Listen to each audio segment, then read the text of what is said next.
يا رب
Kita cuma baca maulid sekarang doang.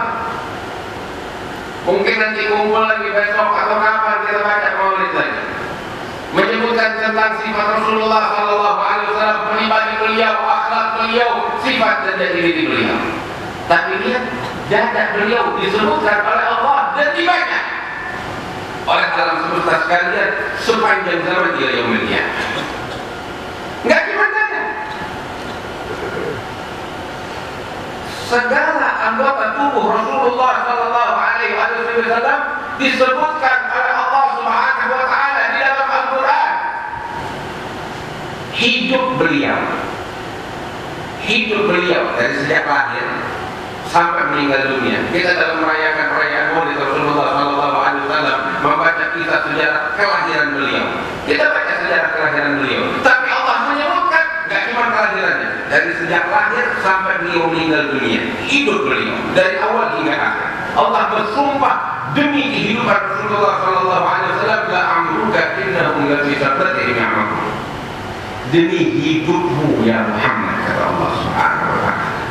Masya Allah, hidupnya Rasulullah dari sejak lahir hingga meninggal dibanggakan oleh Allah hingga Allah bersumpah demi hidupnya Rasulullah Sallallahu Alaihi Wasallam.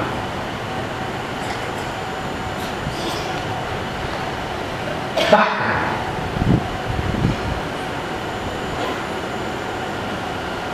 ketika Nabi Muhammad Sallallahu Alaihi Wasallam dititipkan oleh Allah Subhanahu Wa Taala berupa cahaya, disulbi kakek moyangnya dari sejak Nabi Adam alaihissalam, berpindah ke rahim Siti Hawa dan berpindah kepada anaknya dan turun temurun hingga berpindah cahaya Rasulullah SAW ke dalam surga Nabi Nuh alaihi salam, dan berpindah dari surga Nabi Nuh ke anaknya, dan terus turun temurun sampai Nabi Ibrahim alaihi salam, dan berpindah kepada Nabi Ismail, dan terus berpindah sampai kepada kakek-kakek Rasulullah sallallahu alaihi wasallam, hingga berpindah kepada ayah dan kemudian kepada ibunya, dan dilahirkan Nabi Muhammad sallallahu alaihi wasallam. Perpindahan tersebut cahaya Rasulullah sallallahu alaihi wasallam yang berpindah di surga dan di ar-rahim manusia-manusia yang suci yang dimuliakan oleh Allah, disebutkan oleh Allah di dalam Al-Quran. Allah menyatakan di dalam Al-Quran, wa taqallubaka fis sajidin alladzi yaraka hina taqum wa taqallubaka fis sajidin. Dia adalah Allah yang melihat engkau ketika engkau berdiri, dan perpindahanmu wahai Muhammad di sulbi dan di rahim orang-orang yang mengenal sujud kepada Allah Subhanahu wa taala. Disebutkan secara detail oleh Allah Subhanahu wa taala.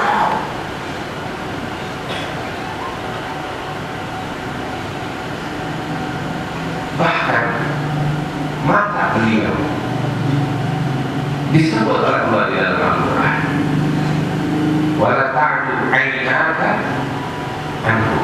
Allah di dalam Al-Quran mengatakan, ya Muhammad, jangan jadikan matamu berpaling dari mereka. Siapa mereka? Orang-orang yang berkumpul semacam kita ini berzikir kepada Allah Subhanahu wa taala. Allah mengatakan, jangan palingkan matamu. Gak cuma satu, ainaka, kedua matamu ya Muhammad. Mata Rasulullah disebut oleh Allah di dalam Al-Quran. Itu semua disebutkan secara rinci oleh Allah dalam Al-Quran. Lantas apa artinya kita sebut semuanya? Tidak ada dibanding apa yang Allah sebut. Makanya di dalam ayat ini dikatakan, "Wala tatajabtu li na'ti man afsahu wa tumil qulub wa tuhayyil asjana wallahu katatna 'alaih." Allah telah memuji beliau. Apa yang sampai kau minna wa yaqulu dzana?